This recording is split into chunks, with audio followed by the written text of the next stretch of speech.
கொடுப்பதில் வல்லமை பெற்றவன் அப்பன் பழனியப்பன். தினம் அச்சம் தவிர்ப்பவன் ஆறுதல் சொல்பவன் அப்பன் பழனியப்பன். கள்ளங்கவடம் இல்லாதவர் தம்மிடம் காவலில் நின்றிருப்பான். அங்கு கால்நடையாய் வரும் மானிட ஜாதியை கண்டு கழித்திருப்பான். துள்ளி வரும்படி வெளுக்கு மேலொரு ஜோதி பிளம்பும் உண்டோ? அந்த சுப்பையன் போலொரு அற்புத தெய்வத்தை சொல்ல மொழியும் உண்டோ? வெள்ளி முகம் 12 கண்டவின் வேறொரு சொர்க்கம் உண்டோ? ஆண்டி வேஷத்திலாயினும் வீரத்திலாயினும் வேலனை வெல்வதுண்டோ?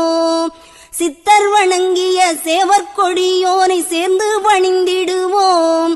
அந்த சிக்கலிலாயினும் செந்திலாயினும் சென்று பணிந்திடுவோம். பக்தருக்கென்றே திறந்திருக்கும்